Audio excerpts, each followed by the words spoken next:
Hi everyone, today we are back with another video where we are out and about working on finalizing a material board for a project. I thought it would be fun to show you a little sneak peek behind the scenes of how we develop a material palette in collaboration with our client.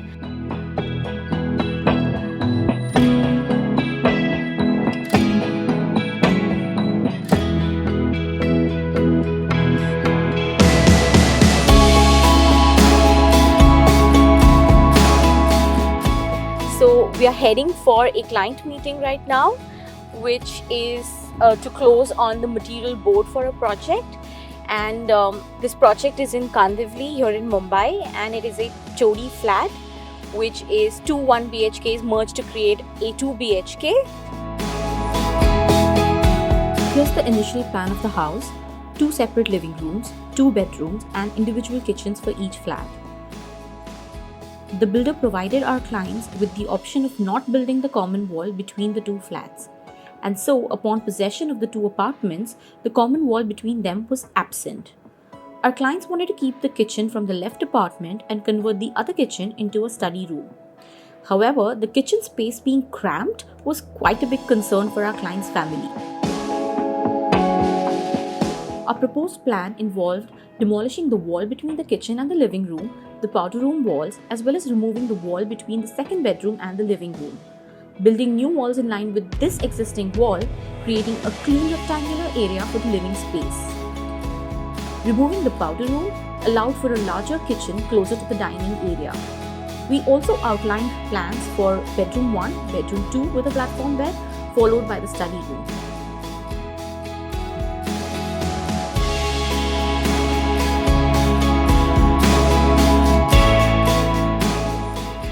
So in terms of the project's design progress, apart from finalizing the furniture layout, we've completed the mood board.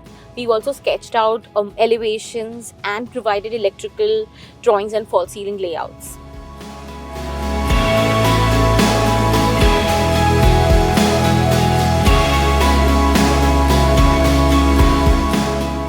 As far as the progress of the site is concerned, walls have been knocked off, electrical wiring is complete, new walls have been built, false ceilings and paneling for concealing AC pipes are done, new flooring is being laid out, new window and door jambs are being installed, and kitchen countertops and wall tiles are being put in place.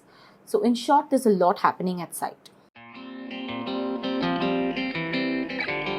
Now, let's dive into the materials we've chosen for the project. We usually follow a sequence when selecting materials for a project. Typically, we start with materials which are essential for initiating civil work. For this project, we are changing the flooring provided by the builder. We are also incorporating new window jambs, demolishing the existing wall tiles and countertops provided by the builder.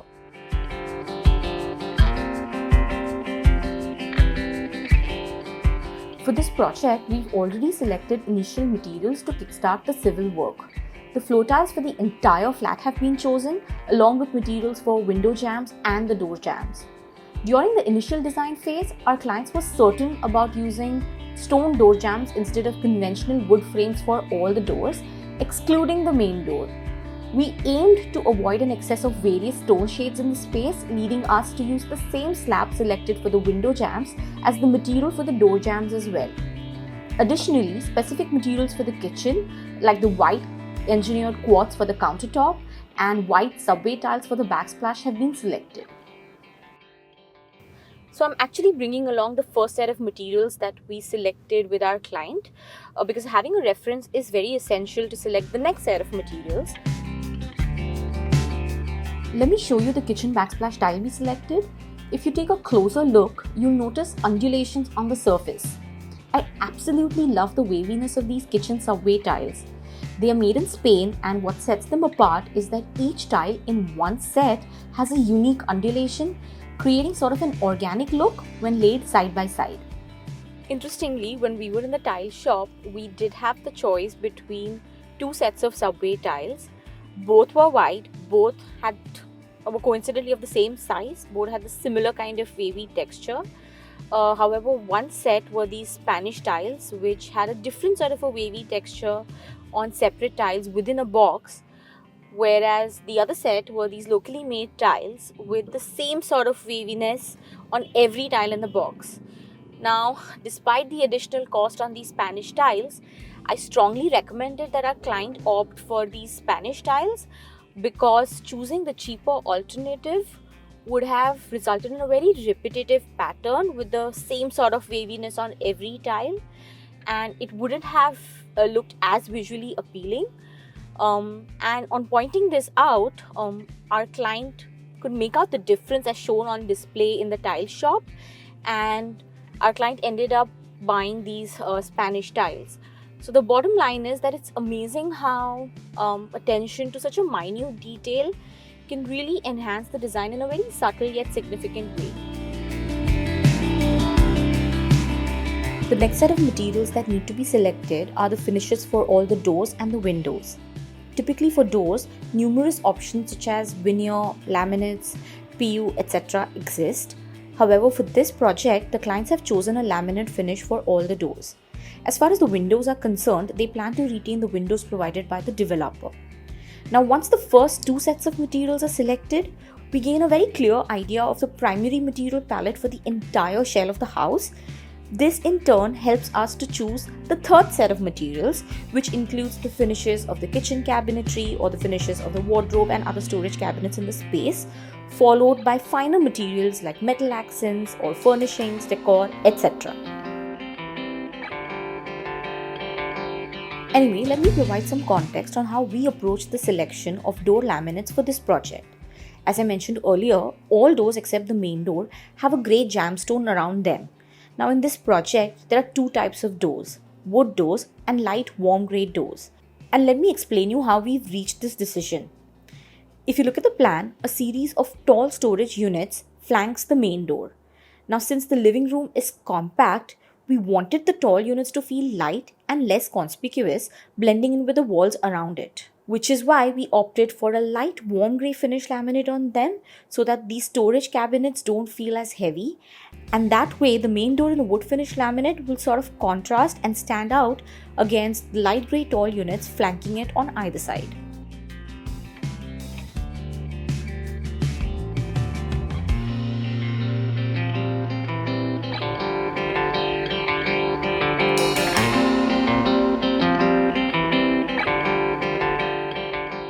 Additionally, we also plan to place a nice puja unit between the doors leading to the kitchen and bedroom too. I really wanted to infuse some warmth into the puja unit, and what better way than by introducing wood. Once we had made our mind about introducing wood finish in the puja unit, using the same principle for selecting the wood finish laminate on the main door, we opted for the very same light warm grey finish on the doors flanking the puja unit in order to make the wood on the puja unit stand out.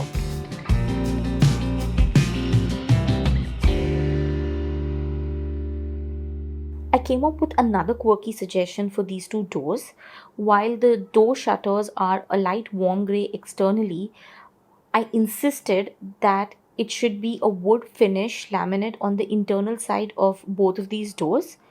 Why? Because our client is very certain about avoiding wood finish on the kitchen cabinets and instead go for a very neutral shade on them.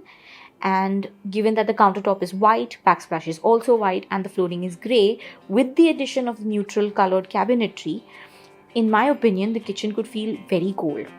And on explaining this, our client agreed with me on the importance of introducing warmth in the kitchen by incorporating some wood element inside it.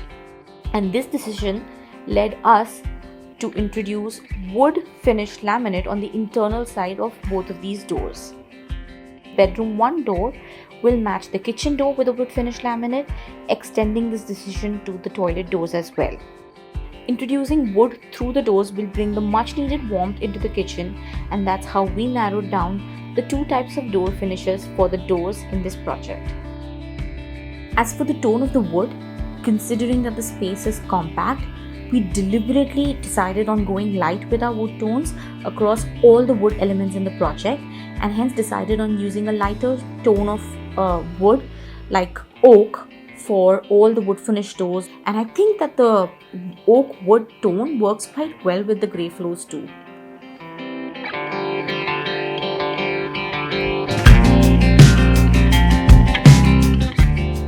we've almost reached the Laminate Experience Center, and our main agenda here today is to select two laminate finishes for the doors, which is the oak wood and the light grey warm color. And since we've already made the trip, we thought we could also tackle the third set of materials, which is the laminates for the wardrobes and other storage cabinets. At the Laminate Experience Center, we first went through the wood finish laminates to pick the perfect oak laminate for this project. Now I simply can't wrap my head around selecting wood finish laminates from small swatches in the catalog. I think it can be very challenging because these swatches represent only a fraction of the entire sheet, and with wood there can be significant variations in grain, color or pattern throughout the entire sheet, which might not be very apparent from a small swatch in the catalog. And hence I'm very cautious while choosing wood finish laminates to avoid an obvious fake print sort of an appearance, and therefore to aim for authenticity, seeing the entire sheet in person is so important to make a final selection. After much contemplation, we finally found the perfect wood finish laminate, and here's how it appears as a full sheet.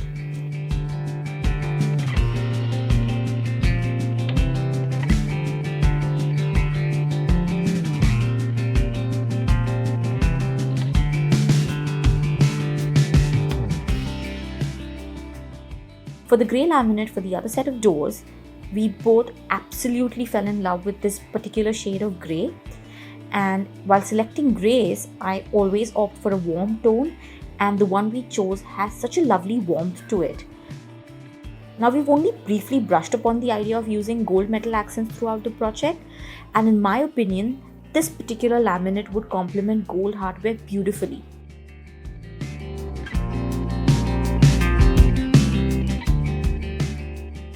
And with this, we are done with the first two very important set of materials, which enables us to turn to selecting the third set of materials needed for this project, which is the finish of the wardrobes and the storage cabinetry throughout the house. As I mentioned earlier, the finish of the shutters of the tall storage units in the living room would have to be the same grey we choose for the external finish of the kitchen and the bedroom 2 door. In fact, we admired the grey so much that the client decided to use the same laminate for her wardrobe shutters in bedroom number 2. And for her parents' room, we opted for a lovely olive green laminate for a very distinct look, which by the way was quite different from the muted blue which we had initially planned. After finalizing the door and wardrobe laminates, we visited the modular kitchen vendor to choose the finish of the kitchen shutters, and after careful consideration in natural light, we settled on this shade.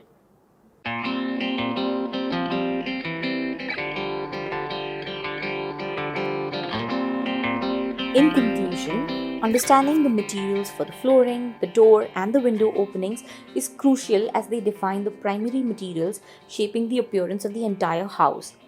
This guides choices for significant eye-level surfaces like wardrobes and kitchen cabinetry.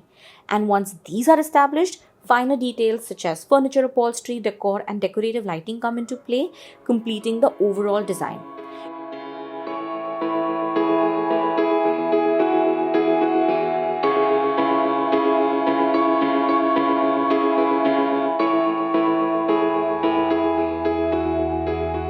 So we are done with selecting the first 3 set of materials for our Kandivli project, and I think it was quite productive.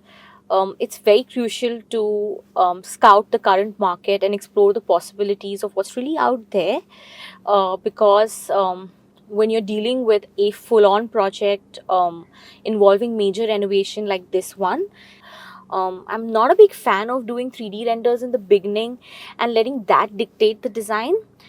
Because this process of actually stepping into stores, getting hands-on with the available materials, feeling their textures, seeing how they play in natural light, these experiences truly help you understand what resonates with you. So in my opinion, this tactile interaction of placing materials side by side and assessing the combinations in natural light offer a foolproof method to nail down the key materials that define most of the house. Every project is unique, and sometimes this hands-on process of selecting materials can prove to be way more valuable than diving straight into 3D renders from the very get-go. Sure, we too make 3D renders, but we do it after these key materials have been selected to close on other finer materials for the project. In conclusion, crafting your home is a personalized journey. And if you've enjoyed our material selection process for this project, then don't forget to subscribe to our channel for more insights, and do let me know your thoughts in the comments below.